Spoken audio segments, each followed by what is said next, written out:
Welcome back to SnowRunner, guys, and in this video, we are going to be having a look at a 1969 Dodge Charger, which comes with a variety of options, including a full range of colors, as well as a American Pride wrap, which I'll be showing you guys a little bit later on.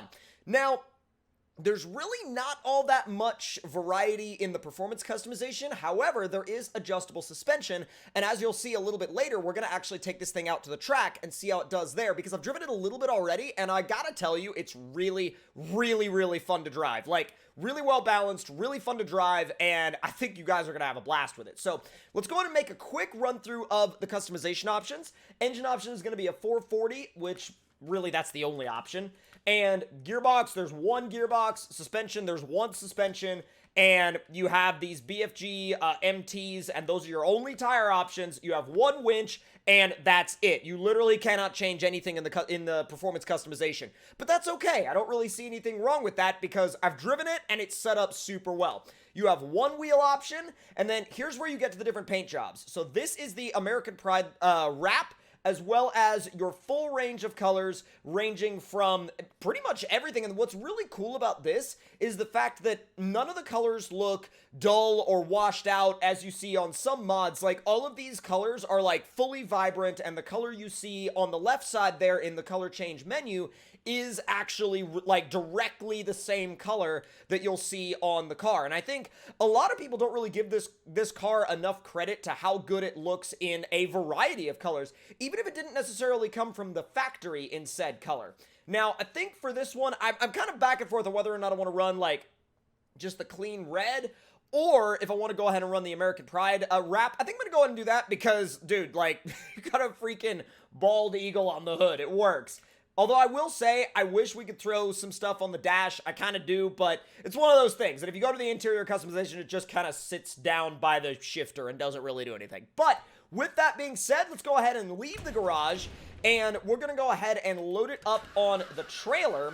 And we're out here on the TNB Trails map today, and where we are headed is this racetrack right here. Now, this racetrack you guys may recognize from either some of my previous videos or one of my streams that I did recently where we hung out at this map a lot. Now, the route to get there isn't all that bad. Most of it is paved road, but this section right here, little sketchy with the trailer, but I've done it with the L400, and the L400 should be able to do it just fine. Now, there are, like I said before, two suspension modes, so you can go high, which I do recommend using if you're planning on loading it onto a trailer, which, like, loading it onto a trailer isn't the worst thing in the world, but like I said before, I would recommend, personally, I would recommend using the lifted suspension for that, just so you don't get it caught on the ramps or anything like that. So let's go ahead and lower the ramps down, swap back over to the Charger, and we're going to ease it onto the trailer. And as you can see, that adjustable suspension makes it super easy to ease it up onto the trailer. So that should be about where we're going to put it.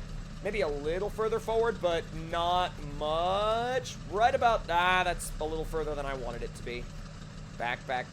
Okay, oh my god. All right, that's fine. I'm going to leave it right there. That's fine. I'll go ahead and actually lower the suspension back down too. So, did I shut the engine off? I need to make sure I shut the engine off. Okay, I did. I'm always like, in my head, I'm always like, when I load something onto a trailer, I'm like, did I turn it off? And I have to always check before I pack it, because if you don't check, then you're going to realize, like, later on that you left it running the entire time. All right, so we've got the Charger on the trailer, and now we can head to the racetrack.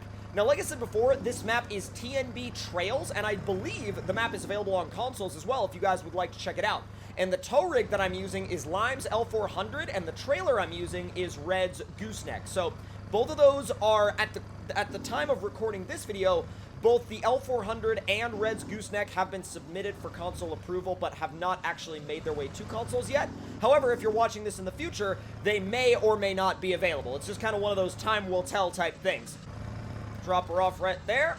All right, and ramps down, stop engine, unpack. That seems to be the best combination. Well, actually, it made it off the trailer just fine without even lifting the suspension up, so that's actually not bad at all.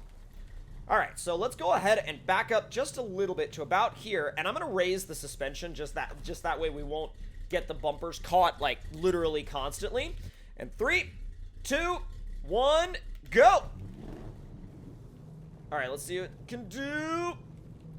It's interesting how it's a 4-speed, but I think it might, for this track, it might be a little better in high. Whoa! It actually drives really well. Up and over. Oh! Okay, well, if you don't time your jumps correctly, you'll put the nose in the ground. Ah! Easy. Easy. Whoa! Alright, come on. Maybe back into automatic mode. Automatic mode drives smoother than high does, definitely. I gotta learn the rhythm that this thing likes for this track. Easy. Easy. Oh my god. Easy does it. Easy does. There you go. There you go. Come on. Whoa! There you go. Not bad. Not bad. Let's go. Whoa, up and over. Whoop, come on. Come on. Come on. Sometimes you have to kick the clutch a little vigorously to get it to change gear, but it's just kind of one of those little things you're going to have to get used to. It's weird because in some respects it drives kind of like a pre-runner, kind of like a pre-runner trophy truck combination, but you just got to make sure that you don't overshoot the jumps, because if you put the nose of the car in the ground, it's going to be really bad. But I'm trying to get a good rhythm down with it out here on this track. The nice thing is, it doesn't understeer at all, which is crazy because normally whenever you try to build a racetrack vehicle for SnowRunner, they understeer like crazy, but this one, not even a hint of it. And it actually drifts really, really progressively. You can literally position the car right where you want it. Although, I didn't think we were gonna... What the heck? How the heck did that happen? I should have probably just stayed in it. Alright, I'm gonna go ahead and repair it. I'm gonna try to go for a cleaner lap, because I know I could do a cleaner lap. I know I can. Let's see. Oh, morning? Hey, afternoon. Looks better. The afternoon lighting just looks better. I'm gonna go ahead and say that right now. I think it might just be better to leave it in automatic mode rather than to go in and out of high all the time and just kick the clutch in automatic. Oh, that's better. As long as you get the rhythm down where you're not, burying the front end of the car in the ground all the time, you'll be okay. Come on. There we go. Look at that interior. That's sick. Whoa, I cannot see where the track goes. You kind of have to see where the track goes in order to follow it. I mean, unless you know it by heart, which at that point, I mean, I'm getting to have done a lot of laps on this track, but I don't know it by heart yet, that's for sure. Let me just keep it moving. There it is. Oh, that's going to be weird. It's going to catch the rear coming down. Yep. But kick the clutch and you can pick right back up to speed pretty quickly.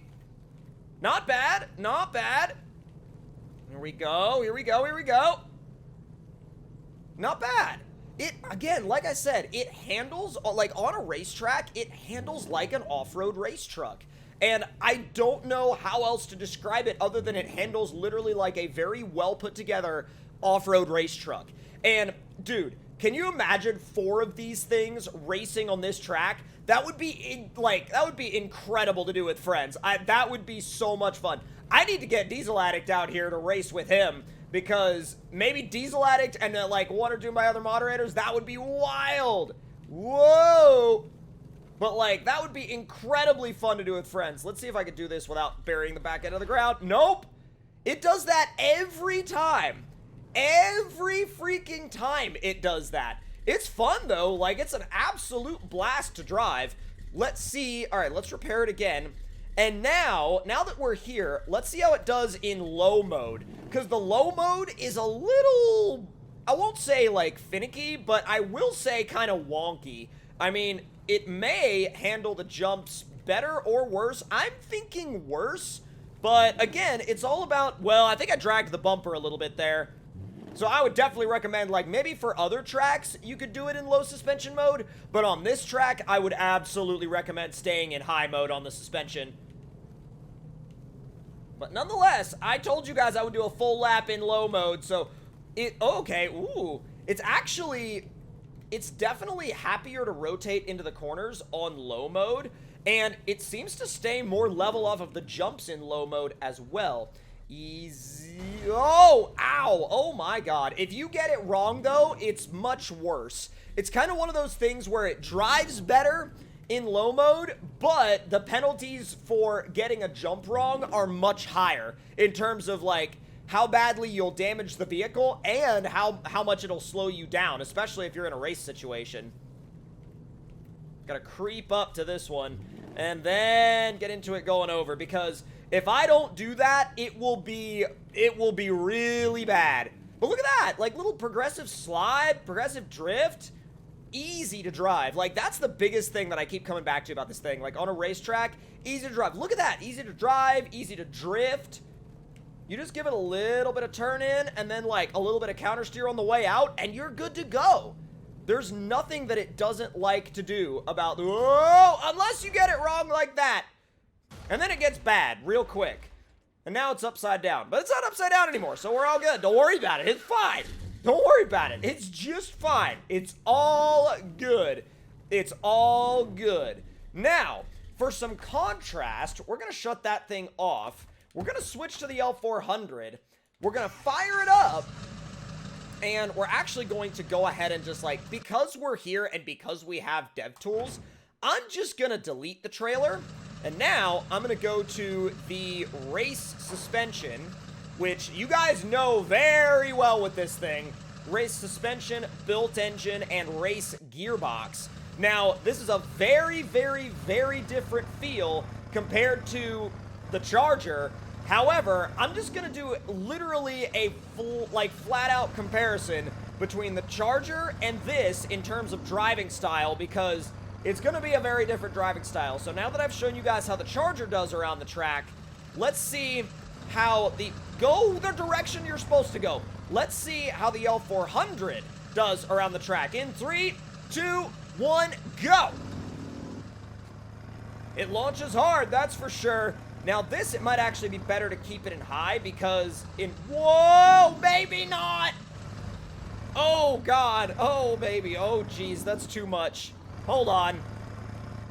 Yeah, that's too much. I think we're gonna have to, like, after coming out of the Charger and knowing how many different places we can just be full throttle, this thing has got a lot more power. So this thing, we're gonna have to be a little bit more careful, and I learned that at, like, the second jump. Although on the big sweeping sections, man, this thing is fast. Oh, nice and easy. No, no, no, no, no, no, no, not that way. I said not that way. Come on. Easy. Wow, dude, I was off the throttle coming up to that jump. Balance. Wow, okay. A little bit of damage there. Rough landing. Probably carried too much speed. I should have just landed, like, right down on the backside of that jump. Easy does it. There we go. Whoa, come on. Into the throttle. I am going to ease it over the top of that, though. That way, we can have a little bit of a smoother exit, which is kind of what you got to plan for coming off of that one. This thing does do beautiful little drifts as well. There you go. There you go. This has a little bit more grip, but it's also got more power, so it's kind of a give and take with both of these. Whoa. Oh, that was beautiful, though. Oh, look at that. Back to back, like, little transition slide. Sup, bud? I wonder if I can park on top of it. Nope, never mind, because I literally already drove it off of the edge. Well, with that being said, let me know in the comment section down below which one you would rather drive out here on the TNB Trails racetrack. And if you enjoyed the video and have any other thoughts or opinions, let me know those in the comment section down below. I'll be down there to chat with you guys, of course. And if you enjoyed the video, be sure to leave it a like. And if you're new around here, subscribe and hit that notification bell. And I'll see you guys next time.